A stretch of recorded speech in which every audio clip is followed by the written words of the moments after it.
Lieber Krebs, herzlich willkommen zu deinem Juli-Taroskop. Schauen wir uns hier in diesem Video an, wie sich dein Juli gestalten möchte, was er denn alles für dich bereithält. Energetisch, praktisch, zwischenmenschlich, was wird wichtig und ausschlaggebend, jedoch aber auch eventuell, was wäre am besten ganz außer Acht zu lassen.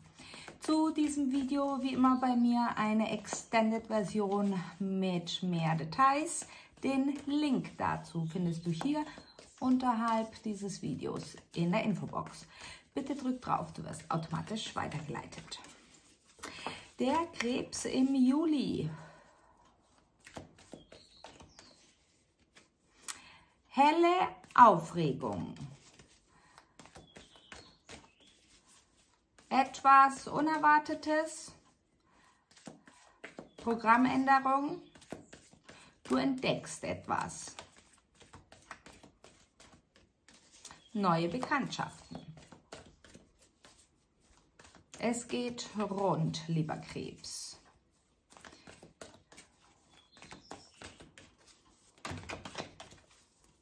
Manch einer findet die Liebe. Wow. Wie gesagt, die Krebsdamen unter euch. Sie werden mehr in ihre weibliche Energie hineintreten, diese mehr zulassen, sich mehr um sich selbst kümmern und die Krebsdamen werden erstrahlen in einem noch nie dagewesenen Glanz.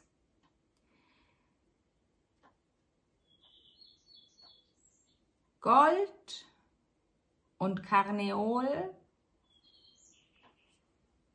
können energetisch stärken, kräftigen.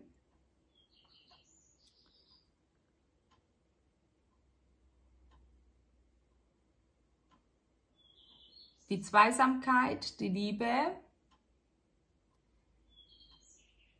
behütet, geschützt. Doch es gibt dort ein Verlangen. Es gilt, dieses zu erkennen, denn es kann ganz schnell ins Toxische umschlagen. Schauen wir uns dein Thema an, das dich hauptsächlich begleiten wird, lieber Krebs. Unter welchem Themenstern steht dein Juli? Es waren zu viele.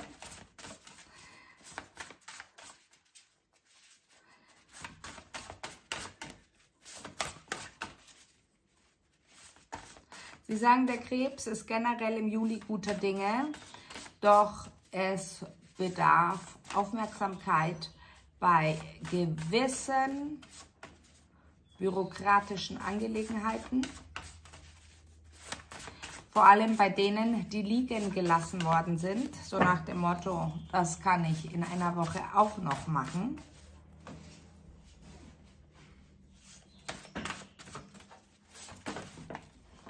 So, ja, Achtsamkeit, Achtsamkeit, Bewusstsein, Wahrnehmung.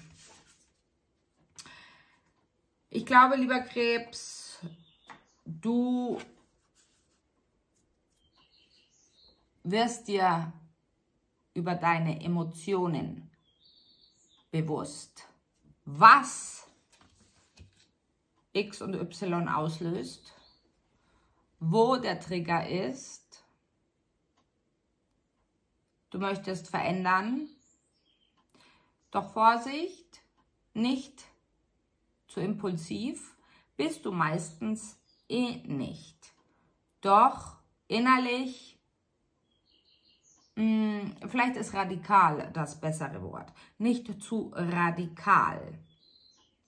Vor allem, wie gesagt, bei den Krebsdamen, die mehr in ihre Weiblichkeit hineintappen. Vor allem, es geht ab 11. Juli los.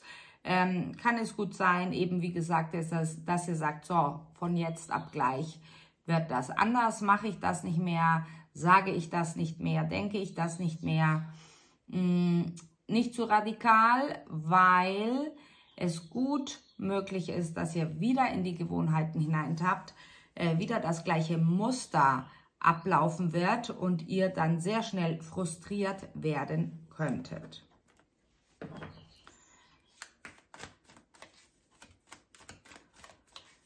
Akupunktur, Akupressur förderlich, wird empfohlen.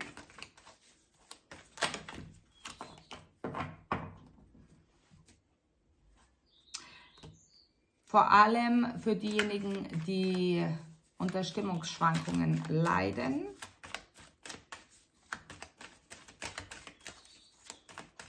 Gut möglich hormonell bedingt. Ja, hier ist schon diese Radikalität, lieber Krebs, die im Voraus schon angesprochen wurde. Sei sanft zu dir selbst, geduldig sollst du mit dir selbst sein. Denn es kommt der Zeitpunkt, an dem du erkennst, wie viel du eigentlich tagtäglich, Jahr ein, Jahr aus jonglierst, sei es innerlich, emotionell, wie dann selbstverständlich auch im Außen mit deinen To-Dos. Du möchtest eine Veränderung, du bekommst diese Veränderung, doch nicht so radikal, bitte. Es ist gut möglich, dass du mit einem Skorpion verbunden bist oder einem Erdzeichen Steinbock, Stier, Jungfrau. Dort ist es so ein bisschen on-off, Kontakt, kein Kontakt, Zuverlässigkeit, keine Zuverlässigkeit. Auch dort bekommst du einen sehr, sehr großen Aha-Effekt. Du darfst zu einer Erkenntnis gelangen und die wird dich wieder zurückführen auf die Wurzel gewisser Emotionen.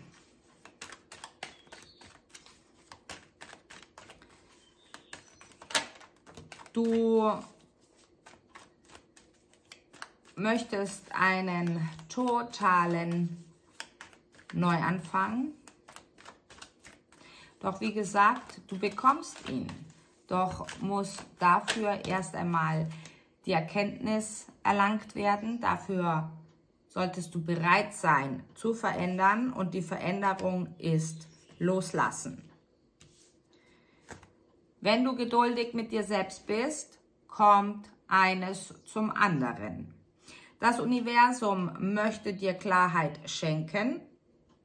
Du nimmst diese Klarheit an, doch vor allem, wenn es um einen anderen Menschen geht, der mit dir sehr innig ist, sehr intim ist, doch es geht gleichermaßen darum,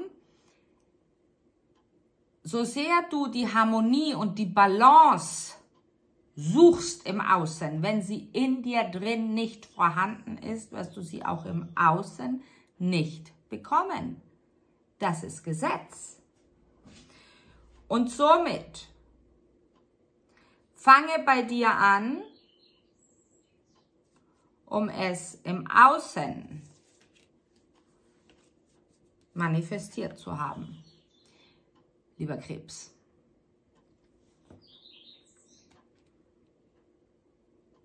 Da kannst du noch so radikal entscheiden und umverändern.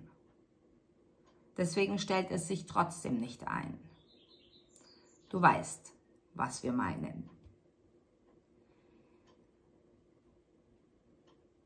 Du hast in jüngster Vergangenheit, vielleicht maximal vor 10 Wochen, eine Entscheidung getroffen, basierend auf einer, wie kann ich dir sagen, nicht mal Enttäuschung, aber so einer Trotzreaktion, basierend auf einer Trotzreaktion hast du eine Entscheidung getroffen. Die ist aber deinen Mitmenschen, also in deinem engeren Kreis, hast du die da ein bisschen vor den Kopf gestoßen. Und das meine ich mit dieser Radikalität. Wenn du nicht kommunizierst, lieber Krebs, können die anderen nicht wissen, wo du stehst. Und dann schaukelt es sich hoch.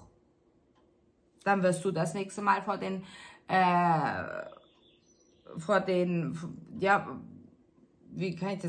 Kopf gestoßen.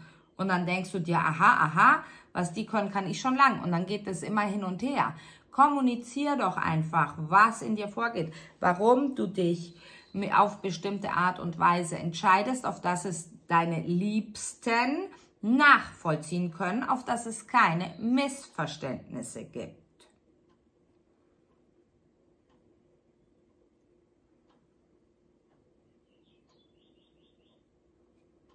Doch auch dort gibt es Klärung, definitiv gibt es dort Klärung. Dann, du bekommst einen sehr, sehr wertvollen Impuls, lieber Krebs. Dieser Impuls bezieht sich auf deine Zukunft, auf deine nahe Zukunft innerhalb von den nächsten 2 bis 3 Jahren. Es ist ein Impuls. Du generierst eine Idee und dieses Ziel wird verfolgt. Es ist so etwas wie, wo gehe ich als nächstes hin? Was ist als nächstes zu tun?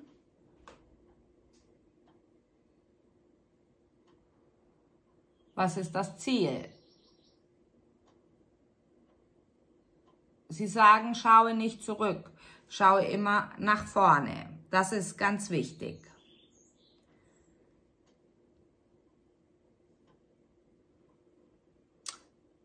Eine Entscheidung, die du getroffen hast in der Vergangenheit, wird sich jetzt manifestieren. Das bedeutet, die Arbeit, die du hineingesteckt hast, die Energie, das Herzblut, welches du damals hineingesteckt hast, zeigt jetzt um den 3. Juli bereits seine Früchte. Es ist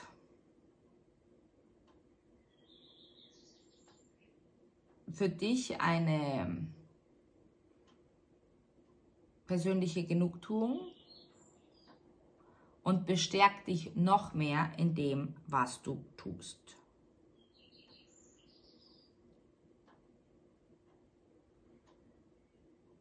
Sie sagen, achte auf deine Haare, was auch immer damit gemeint ist.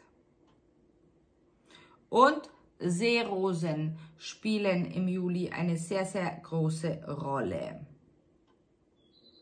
Um den 20. Juli, falls du einen wichtigen Termin hast, solltest du dir 4 Wecker auf einmal stellen, denn es kann sein, dass du zu spät zum Termin kommst. Entweder du verschläfst oder vergisst es irgendwie und es fällt dir dann zu spät ein.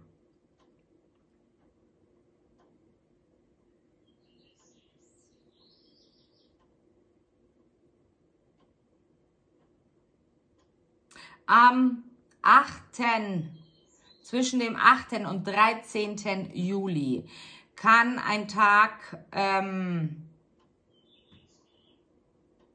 sehr schwierig für dich sein, denn da wirst du von deinen Emotionen überrollt, übermannt und da siehst du nur noch schwarz und alles ist Mystik und du bist die einsamste Seele auf dieser Welt. Keiner versteht dich und ja, also so ungefähr die Welt geht unter.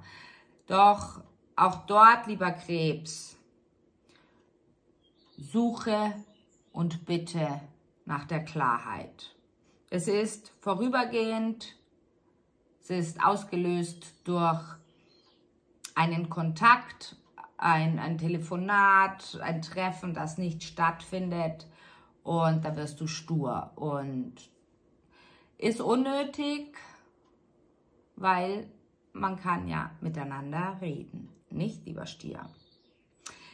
Wir machen weiter im Extended. und schauen uns den Kontakt an, der aus der Ferne mit dir Kontakt aufnimmt. Derjenige, der bei dir sein möchte. Doch du reagierst nicht. Wir machen gleich weiter. Wir freuen uns auf dich. Bis gleich. Ciao.